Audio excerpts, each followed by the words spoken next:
Assalamualaikum warahmatullahi wabarakatuh. Pada hari ini kita belajar sama Bapak belajarannya mengenai rekonsiliasi fiskal untuk komputer akuntansi Mayop. Tidak dulu kita untuk komputer akuntansi Mayop, kalian bisa belajar di rumah dengan terus mencoba dengan durasi yang sesuai dan jawaban yang tepat, dan terus coba di soal LS Collection dan PT Pratama yang itu terus dicoba agar terbiasa bisa menyelesaikan dengan tepat waktu dan jawaban yang benar. Dan perhatikan terus dokumen-dokumennya, kemudian penyesuaiannya, cara entry-nya harus sesuai. Dan sekarang kita ke rekonsiliasi fiskal. Yang akan Bapak sampaikan yaitu mengenai akuntansi komersial versus akuntansi fiskal. Kenapa Bapak pakai istilah versus? Karena ada perbedaan pendapat antara komersial dengan fiskal. Seperti itu. Ini masih tetap dalam lingkup materi atau mata pelajaran rekonsiliasi fiskal di babnya administrasi pajak.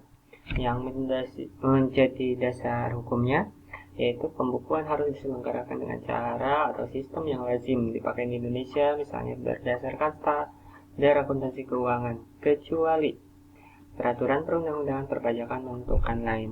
Dasarnya semua perusahaan itu kita gunakan standar akuntansi keuangan agar semua laporan yang ada di Indonesia itu sama. Ketika ada auditor mengecek, maka tidak terlalu jauh berbeda dalam pemeriksaannya.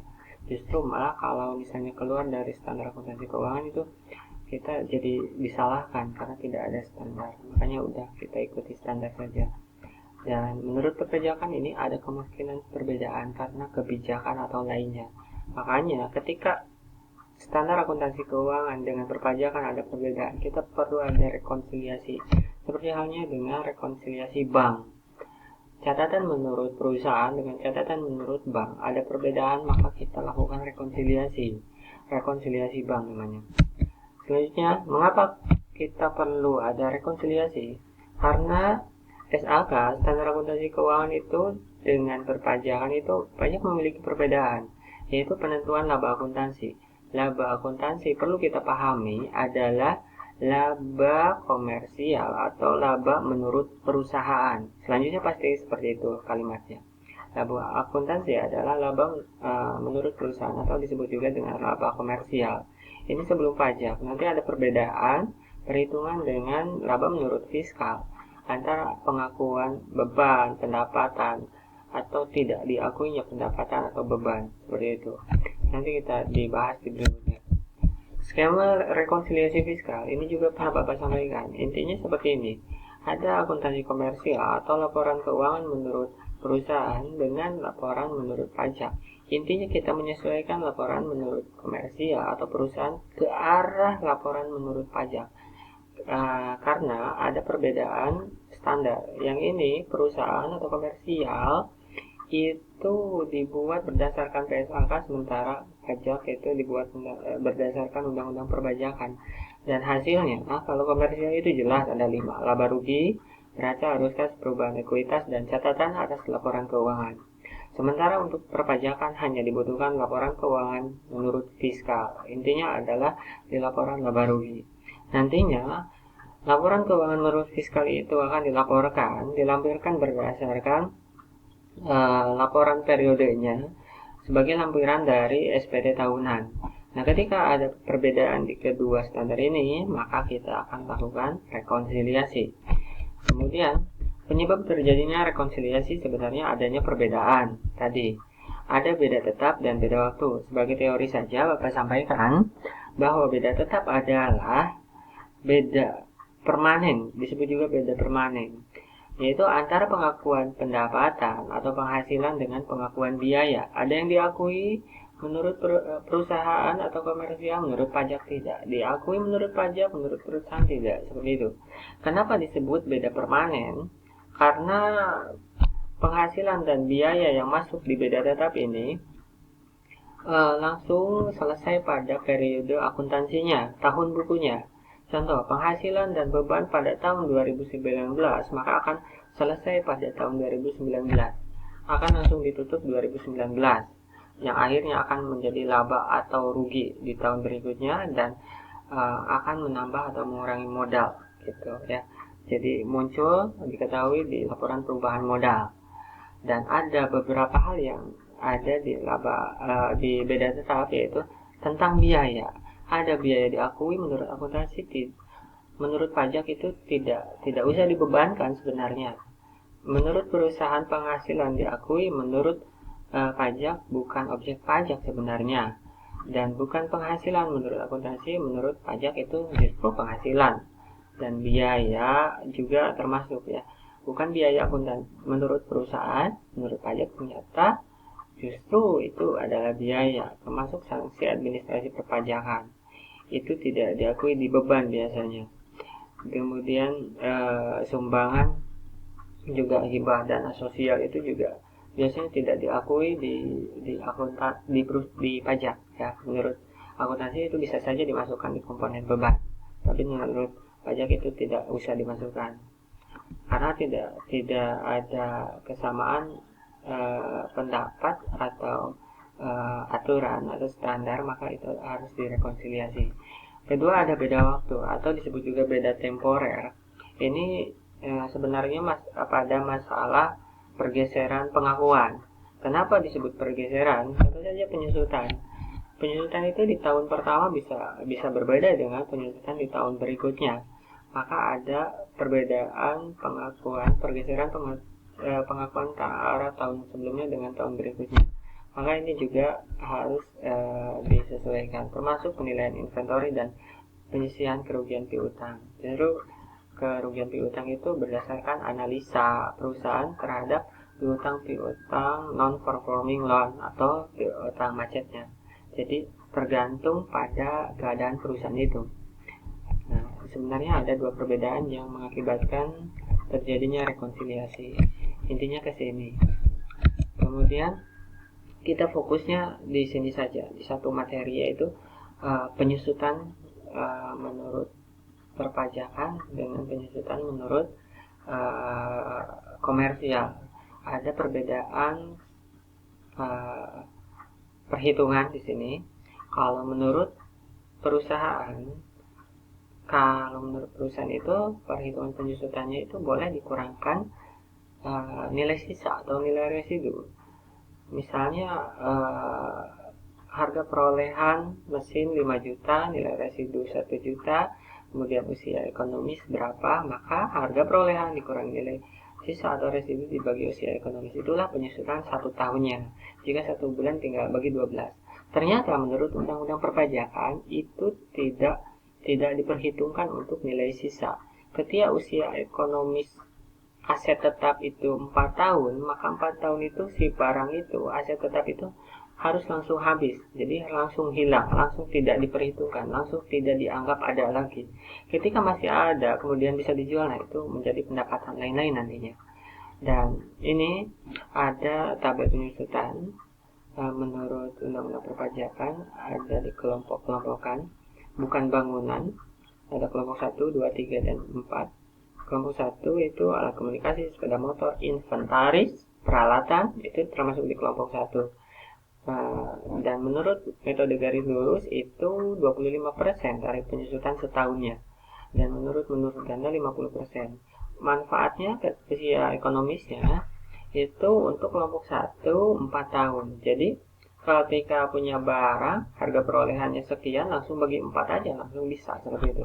Kelompok 2 seperti itu, mobil, bus, truk, 3 mesin produksi dan lain-lain.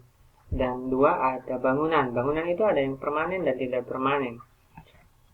Dan ini untuk contoh-contohnya tidak bisa disampaikan satu persatu dan lebih lengkap karena keterbatasan. Nah, bisa browsing atau cari saja di Google contoh-contoh lainnya. Kelompok 2 apa saja di dalamnya, kelompok 3 juga apa saja, bangunan apa saja, dan lainnya gitu ya, semuanya. Pokoknya di sini perbedaan yang dasarnya adalah perhitungan penyusutan menurut perusahaan itu boleh dihitung nilai sisa atau nilai residu ketika usia ekonomisnya sudah habis. Sementara kalau undang-undang perpajakan itu tidak diperhitungkan nilai sisa atau residunya. Nah, contoh kasus. Pada 2 Januari 2019 diresmikan untuk bangunan gedung kantor dan pertokoan perusahaan. Bangunan tersebut dibuat permanen di tanah milik sendiri. Terhitung harga perolehan 1.900.000.000, nilai sisa 150 juta dengan taksiran usia ekonomis 25 tahun. Perusahaan menggunakan metode garis lurus. Nah, ini kalau biasanya di soal itu langsung diketahui penyusutan mesin lebih besar dari lebih besar gitu, atau penyusutan gedung lebih besar, penyusutan aset tetap lebih besar atau lebih kecil, seperti itu. Di soal seperti itu biasanya itu lebih memudahkan kita karena kita tidak usah menghitung seperti ini, tidak usah menghitung penyusutan menurut fiskal berapa sih, menurut komersial berapa sih, nggak harus menghitung seperti itu. Tapi di sini Bapak beri contoh kalian menghitung dulu lebih besar mana, fiskal atau komersial. Biar kita mencoba dulu, mencari tahu dulu bagaimana sampai soal itu bisa menyimpulkan penyusutan fiskal lebih besar daripada komersial, penyusutan mesin lebih besar dari komersial gitu. Kita buat contoh kasus dulu. Nah, di sini jelas ketika ada soal harga perolehannya 1.900.000, nilai sisanya 150 juta, usia ekonomis 25 tahun. Menurut perusahaan pasti kalian sudah tahu, tinggal harga perolehan dikurangi nilai sisa dibagi usia ekonomis, itu ada penyusutan 1 tahun. Nah, ini perhitungannya. Ini adalah perhitungan menurut perusahaan komersial. Pasti seperti ini karena ada nilai sisa. Sementara menurut fiskal itu tidak seperti itu. Kita langsung saja, karena ini bangunan permanen katanya, bangunan permanen itu 5% setahunnya, langsung aja dikali 5% atau langsung aja dibagi 20%. Nah, hasilnya adalah 95 juta. Ada perbedaan. Ternyata perhitungan menurut komersial 70 juta, menurut fiskal itu 95 juta. Dan penyusutan menurut komersial hasilnya lebih kecil dari penyusutan menurut fiskal. Nah, itu simpulan yang ada biasanya di soal-soal. Kita coba dulu, hitung dulu, cari tahu dulu dari mana kok dapat angka seperti itu. Dan karena perbedaan tersebut, maka kita harus lakukan rekonsiliasi. Caranya adalah kita harus menyesuaikan penyusutan menurut komersial ke arah fiskal. Berarti penyusutannya bangunan itu masih kurang 25 juta. Kita bagaimana caranya supaya si 70 juta itu menjadi 90 juta, 95 juta, maaf. Maka perusahaan akan menambahkan beban sebesar 25 juta agar bebannya sesuai dengan perhitungan fiskal. Jika beban perusahaan bertambah, maka otomatis akan mengurangi laba perusahaan. Itu pasti ya. Karena komponen beban itu mengurangi penghasilan atau pendapatan. Beban harus ditambah lagi 25 juta agar menjadi 95 juta. Nah, mengakibatkan pengurangan terhadap penghasilan, maka koreksi yang terjadi adalah koreksi negatif. Karena koreksi negatif adalah koreksi yang mengakibatkan pengurangan terhadap penghasilan. Itu pernah Bapak sampaikan. Koreksi positif adalah koreksi yang mengakibatkan menambah terhadap penghasilan. Kalau negatif itu mengurangi terhadap penghasilan. Itu. Ya. Jadi karena ini bebannya ditambah, maka penghasilan otomatis akan berkurang.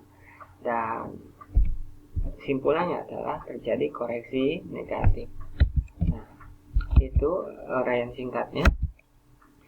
Post-testnya kalian kerjakan soalnya. Bapak berikan soal nih, ada data perusahaan pada akhir Desember 2019 itu kendaraan, kemudian peralatan kantor, kemudian inventaris kantor. Buatlah analisa, kemudian hitung kerjaan. Ini materinya boleh dicatat dulu, boleh tidak, terserah kalian. Yang penting yang terakhir ini post-testnya dikerjakan dan buat analisa seperti ini. Nah, terdapat bla bla bla bla, maka simpulannya apa? Jadi kalian bisa tahu kenapa kok pekerjaannya hasilnya itu dikoreksi positif, kenapa kok dikoreksi negatif. Nah, ada dasarnya. Ini Bapak kasih contoh soal 1, 2, dan 3. Silahkan kerjakan, dihitung di kertas atau di buku, kemudian difotokan, kemudian di screenshot ke Bapak ya. Dipoto, maaf, di WhatsApp ke Bapak ya. Itu saja daripada. Assalamualaikum warahmatullahi wabarakatuh.